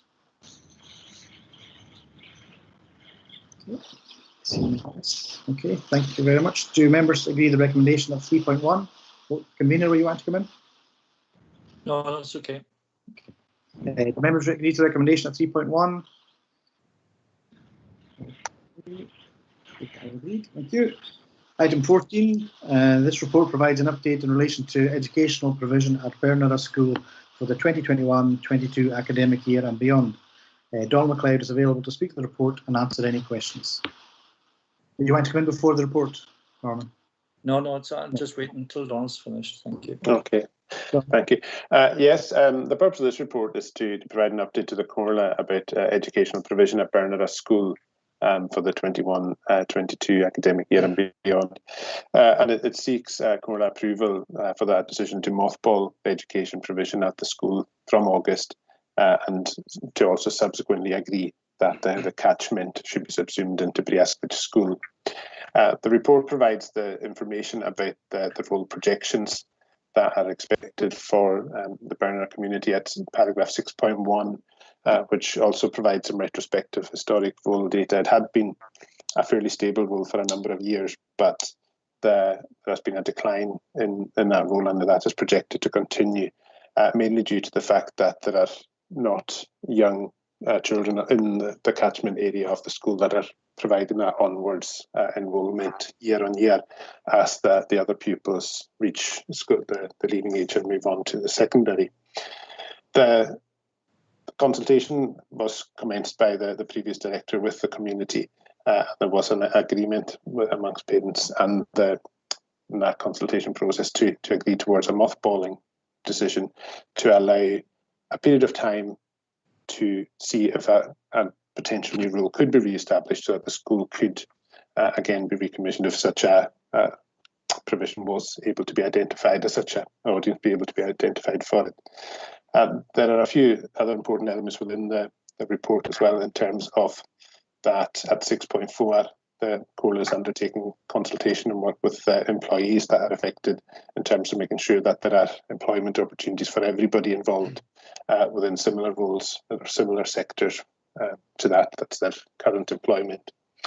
The 6.5 indicates that there would be a potential reduced operating cost of around about £40,000 for the mothballing period of the school, an annual cost there.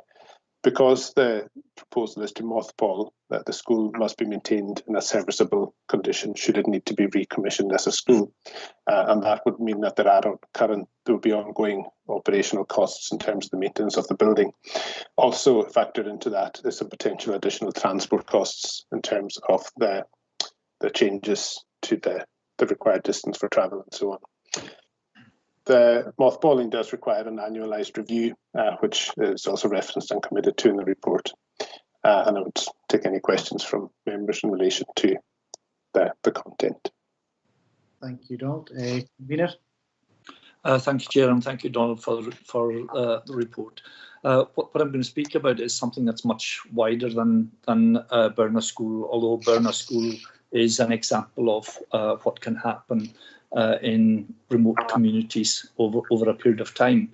Now, the reality is just about in Lewis, anywhere out with an 8-mile radius of Stornoway is pretty much just, the catchment area doesn't work the way it is right now, and I think we've got to take a much wider look at it because where there are houses being built, whether they be built by individuals or by HHP or through some other way, where houses are built, people will move into these houses, they will live in the houses, and they will have children and they will be looking for their children to go to school as close to them as possible, be that Gaelic medium or English medium.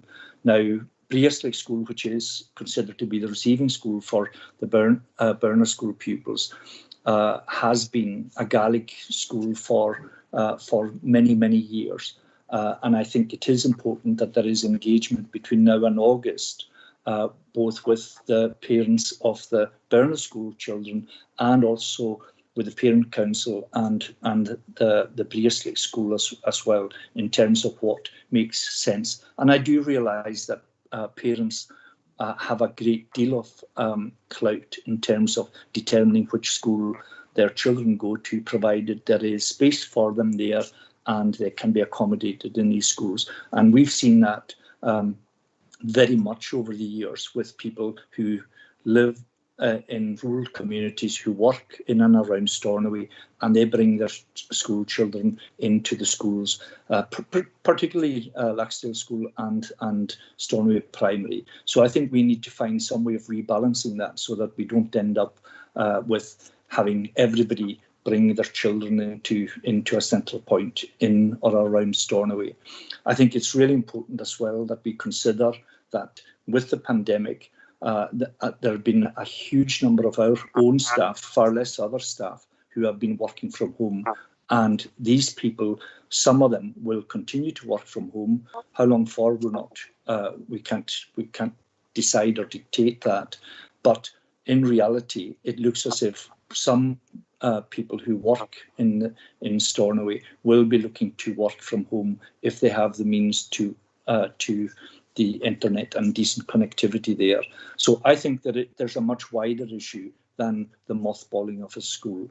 I don't think anybody in Burner right now anticipates anything other than the mothballing followed by a closure sometime within the next 2 to 3 years. But I do think we need to start looking seriously at the impact there has been on small schools right across our islands, and we should be encouraging people to stay in their own communities as much as possible. Otherwise, we're going to be in a very difficult place in the next 15 to 20 years. I don't know if Donald wants to respond to any of that. I'm not saying there is anything wrong with the recommendation there, and I think there has been acceptance from the Berners School Council and the parents that the school will be mothballed from August 2021. But I do think there needs to be further conversations, much more widely than the actual school that is being mothballed and potentially closed sometime over the next 3 years or so. Yeah. Donald, would you like to come back? You're on mute. Sorry. Yes. Thank you, Camilla. Yes, absolutely. I mean, you highlight very important points there, and some that are beyond the gift of the Education and Children's Services Department alone. The overall strategies for the communities as an entirety to maintain services and provide housing that will attract and sustain young families and communities is something that I think the Córa as a whole would aspire to.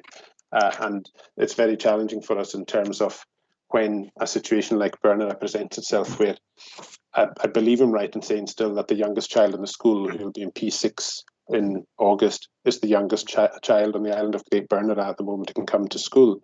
So there isn't that sustained turnover of young population, which is a big challenge for a number of our rural communities. I mean, we have seen changes in the kind of demographic makeup of our communities and the greater centralisation gradually towards Stornoway. And there's a lot of different factors at play in that in terms of high rural living costs, fuel, poverty and expense, and so on, rurality, poor connectivity sometimes. And these things are ultimately very challenging. And in terms of the point that the convener has raised in relation to Priestley School, absolutely, Priestley is the nearest school by road distance and has been identified as the alternative catchment school for the community served by Berners School. That provision has a mothballed English medium at the moment, but there is the opportunity again through the mothballing process that will be reviewed, and if there's a demand for the enrolment in Priestley School, obviously work with that school and its parents and parent council and community to look at that. We have to respect equally as well the parents' rights to make a placing request to any school of their choosing, and we walk a difficult path as the service in that, and respecting the right of parents to make their choices, whilst also trying to provide a service to support the communities involved. So we will be looking and having further conversations with the Bernera parents about that. We had a meeting with them last week looking at the provision and plans for their children going forward. As far as I'm aware, they haven't reached final decisions about their enrolment choices, and we will be supporting them in these conversations in the weeks ahead. So, Norman? Just very briefly, thanks for that, Donald. And I accept a lot of what you're saying there. It certainly isn't down to Education and Children's Services to try and fix that. But as a council, and not just as a council, but we need to look to our partners right across the islands. Otherwise, we will find ourselves, if you were to sit down and count the number of small schools that have closed right throughout the islands, and children being moved significant distances to get to their school of choice, or the only school that they can actually get to, and particularly when you're talking about primary school children. So I fully appreciate the difficulties, but we need to start doing something to turn that around. And I know that in Priestley right now there have been a significant number of new houses being built just across the road from the school, and I know that there are people there who have children associated with that development as well. So I think we do need to take it seriously, and I'm not singling this out. It's just taking the opportunity. We just keep on mothballing and closing schools until they go out of existence, and then people will migrate and follow their children wherever they go, because that is the natural thing to do. So I do think we need to really wake up to the situation we're in now and what we could be in the next 15, 20 years. Thank you very much, Norman. Yeah, a lot of decisions we make have knock-on effects. I'm probably not fully aware of at the time, but nonetheless really important. Councillor Ronald Fraser. Yes, thank you, Chair. And can I fully endorse the words of the convener who spoke before me there? I'd wish to specifically ask a couple of questions to either the Director or Mr MacLeod regarding the impact that this will have on Briascoch School. The Director and Mr MacLeod perhaps are aware of the findings last week of a survey carried out by the Briascoch Parent Council relating to current and future demand for English medium education at Briascoch School from within the new catchment area. Can either of them confirm that they have received this, and can they indicate what actions might be forthcoming as a result of this new information? I can come in first and just to say that I've received a letter from Briascoch Parent Council which I've discussed with Mr MacLeod, and there's a couple of questions relating to the letter that we need more information. I think they mentioned that it come to the department with a couple of queries, and at the moment I just can't find anyone in the department that I've spoken to or asked. So once I have that information, I will answer the questions raised in the letter. So following discussions with Donald and Stornoway, but at the moment we need more information. Yeah, I would also come in there as well. As is described in the report specifically about Bernada School, the provision of English medium education within Briascoch School is mothballed on the same terms. And within the statutory guidance, there is a requirement to review on an at least annual basis the demand for that provision should it need to be reinstated. Now, the mothballing of that provision took place with effect from August 2020. So we'll be coming up to that opportunity for annual review of the English medium mothballing provision at Briascoch School. Now, the Parent Council have identified to us through their own informal processes that there's a potential for demand there, and we will work with them to identify the legitimacy of that demand. At the moment, as it stands, we haven't had formal enrolment requests into Briascoch School, but that may be forthcoming as we go through that process, getting up towards the annual review of the mothballing decision there. And in terms of the impact of Bernada on Briascoch, again, this report sets out that Briascoch School is the defined catchment, and that would be the standard catchment for the children and the parents of Bernada. However, we do have to also acknowledge that they have a right to make a placing request somewhere else if they wish to, as is the right of every parent in the Western Isles. So we will continue to work with the parents of Briascoch in relation to the letter submitted to Mr MacDonald, and will provide a full response to them, and continue to work with him to identify some of the questions that he has raised in terms of the earlier response. Thank you. Well, Ronald, are you happy with that answer? Can I come in again, Chair? Yes. Yep. So, is the department saying on record that they have had no application for any pupil to attend Briascoch School English medium? I can say that neither Donald or I have received any, and I've spoken to a number of other staff, and they haven't at the moment. I haven't identified anyone. I'm not saying that it hasn't come in, but none of the staff I've spoken to have received a request. And I would clarify as well that unless it has arrived in the last possibly 48 hours, I spoke with a head teacher in the latter half of last week at Briascoch School, and as far as we know in the department, there hasn't been a formal enrolment request received as of yet. But like I said, may have come in the last 48 hours that we're not aware of yet. But at the point of last checking, there wasn't. Well, if you permit me, Chair, I think what needs to occur is for myself, the Director, and Mr MacLeod to have a meeting with the Briascoch Parent Council as soon as possible. Okay, Donald, William, you can arrange that. Certainly, yeah, we're meeting with a number of parent councils, and we're always happy to meet with parent councils. And I would also reiterate as well that this would be happening as part of that annual review of the mothballing process anyway. The work of the Parent Council is appreciated in a sense and has come a little earlier than the typical process of review. Like I said, it was mothballed August 2020, and the commitment to have an annualised review of mothballing would have come post-Easter, and that process will be scheduled, and we will meet and consult with partners about that.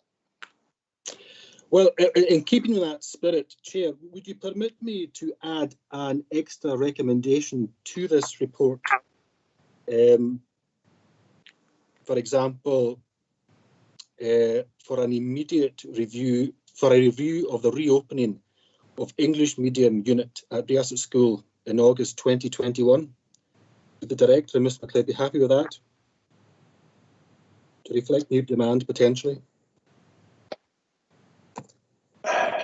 I would maybe need to defer to Democratic Services colleagues about the nature of that amendment, but I would reiterate again that process is committed to.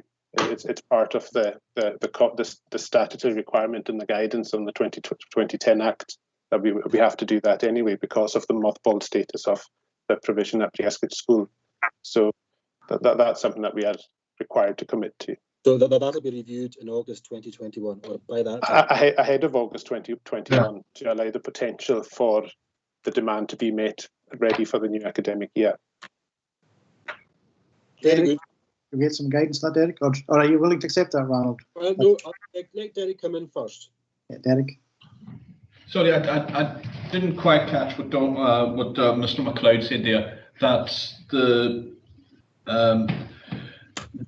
the demand for English medium education would be reviewed anyway as a matter of course. Was that what was said? Yes, that's correct. Yes, it's just the terms of the Act are linked in the report about the Bernera mothballing because we have to review it anyway. It's described in the paragraph 2.4 in the summary that we have to do that anyway, and the status of the provision at Briasket English medium is the same as that. And under that, the statutory guidance of the 2010 Act, we would have to review the mothballing of the English medium at Briasket anyway. Okay. I'm connected to this. So that makes it sound like any amendment is not necessary because that action is going to happen anyway. Yep, I'm happy with that, Derek. Thank you. I would say the same. And would that mean a report was coming, Donald, to the June series? Yeah, we can commit to that. Thank you. Sorry, no one else coming on that point? I was just going to apologise to Councillor Fraser. I was looking desperately at the wee circles, and I was looking for RF, and I wasn't sure that Councillor Fraser was in the meeting. So apologies for that, Ronald. Not at all. Thanks, Darwin. Thanks, Ronald. Councillor Ray McKenzie. Thank you, Chairman. Yeah, there's a lot of CMs in the room, so I don't know who all these CMs are. Yeah, I agree with the general point that the convener has made. In fact, to look at the overall direction. I mean, he's raised a point there that we're heading possibly even in the future to parents working from home. And not necessarily coming into the town of Stornoway, and houses have been built out with Stornoway. And at the present time, you have centralisation in Stornoway and possibly Laxdale. And I assume that it's cheaper to get all kids in as few schools as possible. But that won't help the rural schools. And, I'm not talking obviously specifically about Bernera or Briasket, but just the overall picture. And I think it would be good. I mean, I obviously was looking at it from the other point of view in the past, talking about Stornoway Primary being overcrowded by parents taking the kids into school because it obviously works in with their work condition. But at the same time, I think we should be looking at what the convener's been saying. Thank you, Ray. Norrie, I believe you're next, Councillor Norrie MacDonald. Yeah, thanks for that, Chair. I know that the remit for the issues that the convener's described, population, sustainability in rural areas lies out with this committee, possibly sustainable development and how to help these planning partnership, etc. So there's not much we can do about that, but react to the predictions that are in front of us, and the numbers in Bernera have been dwindling. I just wonder, do we have a heads up on the demographic going forward, and are there potentially any other rural schools which are heading down the same trajectory? I know it's difficult to predict future trends, but have we access to any of that information? And also, when it comes to parents being able to choose their own schooling out with possibly the catchment areas that they would normally fall under for their children, is this having a detrimental effect on the viability of our rural schools as well? I'm sure with people being able to drop off their kids at Stornoway Primary, Laxdale, Tongue, wherever, rather than within their own catchment area, this too is probably having a knock-on effect on the viability of some of our smaller rural schools. So, do we have any projections for the future? And are there any other small rural schools who are on the brink of what we're talking about with regard to Bernera? Sorry, William, what do you want? At the moment, I don't have exact figures, but most of the schools we've got now have got healthy rolls because they're quite big in terms of numbers. I think Pat School is probably the one that has fewest pupils going into it at the moment, with the likelihood of the rolls falling again in the next couple of years. But all the other schools are roughly 70, 80, 100 others than the Stornoway Primary and Laxdale. They're bigger, of course. So, but again, as I think the convener has said, it's about a myriad of different things, and economy and jobs and housing and rural communities are the key to schools being open. So it's a much bigger picture, I think. Mm-hmm. Yeah, I would add and reiterate what the director has said there. That we can reasonably reliably predict enrolments based on the information we have about children already in the preschool system. So that gives us approximately 2 years worth of pretty reliable predictions. After that, it becomes less reliable. But even within that, parents don't always follow the routes of the either school catchments or the preschool provisions that they happen to be in for their children. So we can give some predictions there. As the director has mentioned, Park School is also vulnerable in a similar way to Bernera has been in terms of the age of children and there not being enrolment into the younger years of the school. And these things are challenging. And the Comhairle is also bound by the guidance that's set out nationally in terms of what it can consider placing requests. The parents legally have the right to make it, and the Comhairle has parameters it has to follow in terms of making decisions about these placing requests. So it's something that we have to operate and can be subject to appeal. So therefore we have to be able to follow a clear procedure for identifying them. But Councillor MacDonald, you do make an important point that can have an impact on the overall viability of schools, and it's difficult. Thank you very much. Councillor Charlie Nicholson. Well, thanks for that, Donald. Thank you. Thanks, Charlie. Charlie. Thank you, Chair. And listening to the debate, I would concur with the points made by the convener. And I would be asking Chair whether we could put forward a suggestion or proposal that this issue is taken on board with other partners to look at decentralisation. I mean, we've noticed over the years, and with the closure of 2-year secondaries, etc., we need to really get a grip of this in the basis of decentralising from Stornoway especially, and getting more houses built in rural areas so that it supports education, it supports the rural primary schools, because we're even seeing it in Stornoway just now. A couple of the senior youth were speaking to me from the Nicholson. They've lost their 6-year room in the school because of pressure of staff and others coming in as such. So this is really a serious situation, Chair.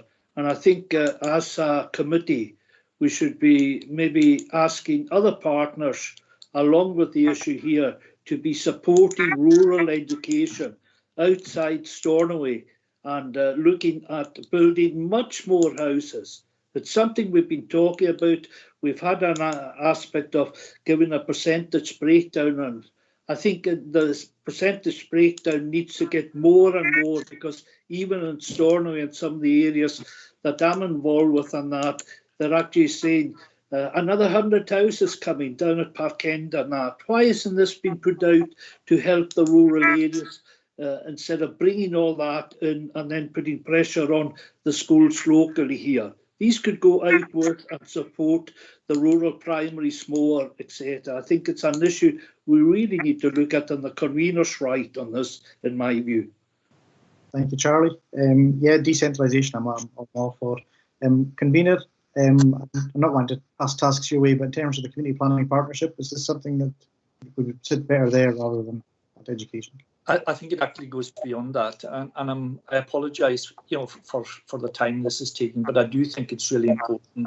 I never for a minute thought that the Education and Children's Services were going to have to deal with this on their own, or even the Comhairle dealing with it on its own. This is something we have to get into the middle of government for.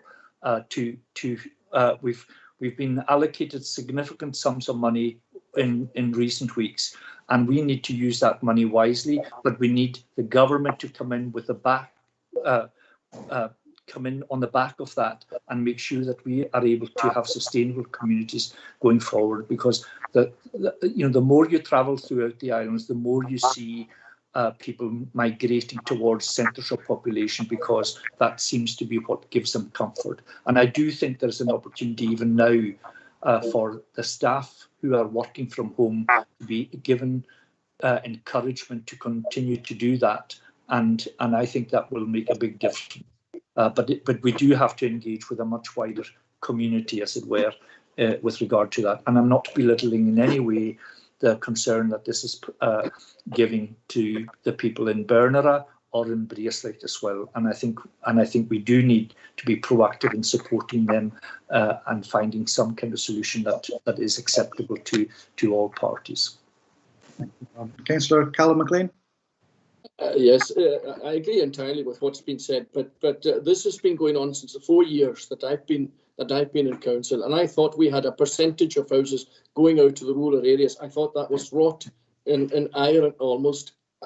Whether we're keeping to it or not is another thing. I thought we had a percentage going out, staying within Stornoway and going out into the rural areas. However, that's not for education here at all.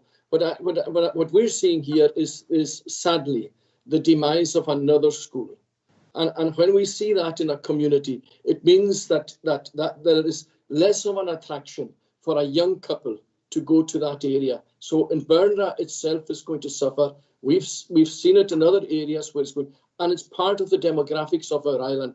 And it's sad to see that. That's why I think we should really rethink about whether there is suitable housing, and that's another aside to it altogether. My contention is Donald, what is the role presently of Braeslake?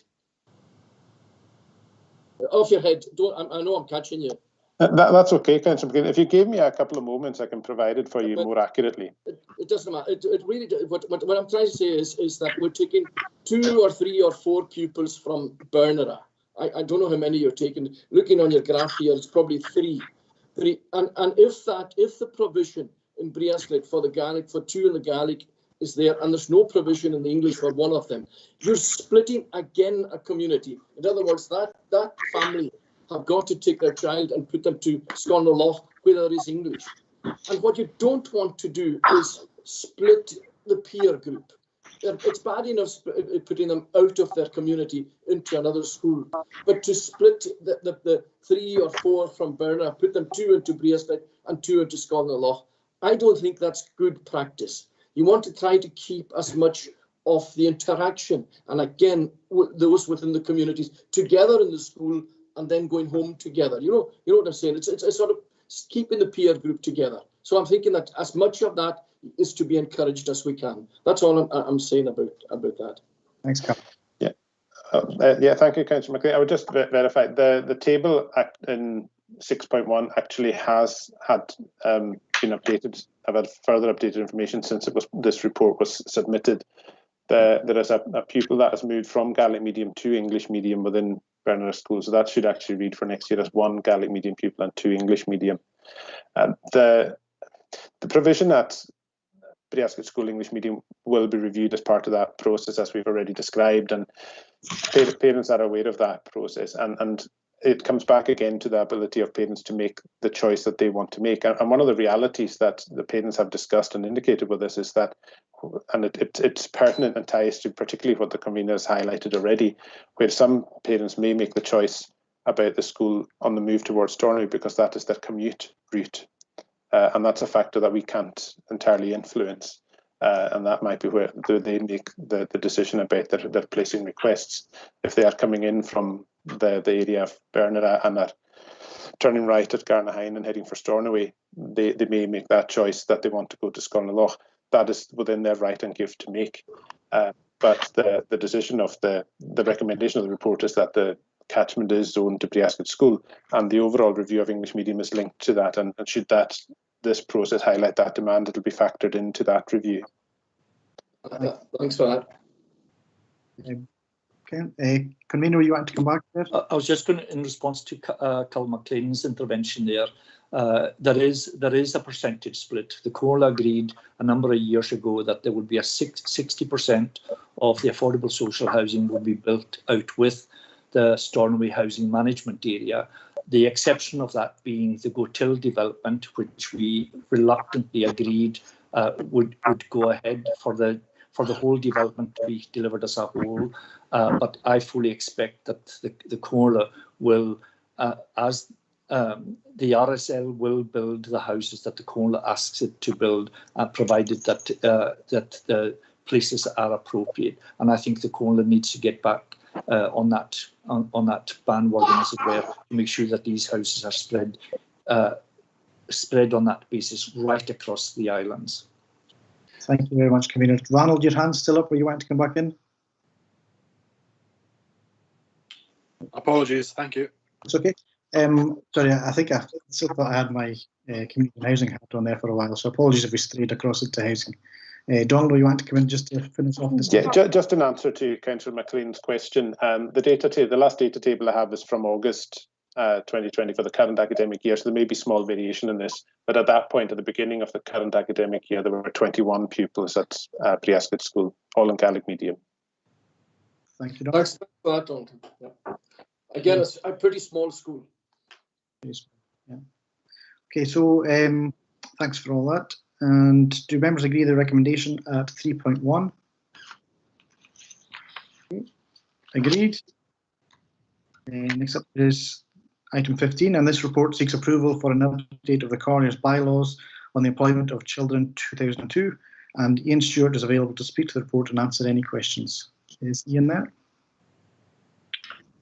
Ian's actually away now, probably off work for a few weeks, but basically this is just an update really on the Coroner's bylaws on employment of children, so it's quite a technical report. So I think the report was approved in 2019, so it's basically that the Coroner approved the amended bylaws. It's quite technical. I don't know if Tim wants to add anything in terms of the technicalities. Tim, would you like to come in?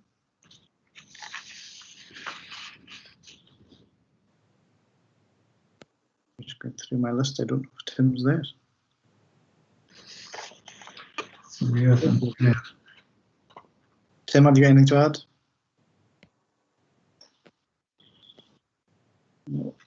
So basically, Paul, it's just to approve the amended bylaws in terms of the draft appendix, so it's quite a complicated wee document, really, lots of terminology and words. Okay, any... Sorry, who was that? Any questions from members? Ian Gordy, could you help us out? Hi.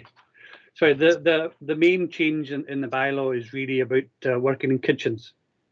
Previously, when we assessed applications to work in kitchens, they were banned by the bylaws. But I think you'll find now that is to do with cooking in the kitchens is banned. So you can actually be a waiter and move in and out of the kitchen as long as you don't cook. So it was just so we could allow the young people to work in kitchens, but not in the dangerous areas. I think that's what the change to the bylaw was. Excellent, thank you for that update. If there are any further questions that any members would like, I'm sure we could pass them on. It's quite a technical document. No. So, do members agree to the recommendation at 3.1? It does agree. Thank you. Item 16 is the report providing an update on the work of the multimedia unit and services provided to schools locally and nationally, and Education and Children's Services Department. And we have Martin MacLeod available to speak to the report and answer any questions. Martin? Yeah.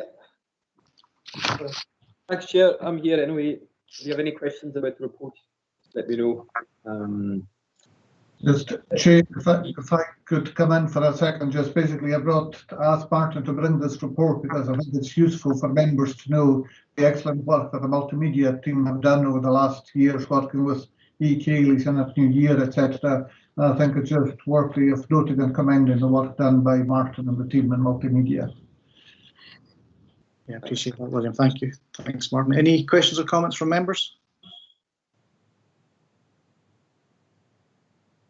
No questions or comments. So I'll just make a comment myself. I think the work you've done over the past year has been fantastic. Like I say, there's been a lot of good work done by lots of different departments, and working across, not in silos, is definitely helping us. So your support across the department's been very much appreciated. Thanks, Martin. Thank you very much for that. That takes us to 17, and that's reports outstanding, and that's for noting. Members agree to note. Okay, thank you. And now we will move into private to consider item 6. Derek, can you let me know when we're ready to proceed?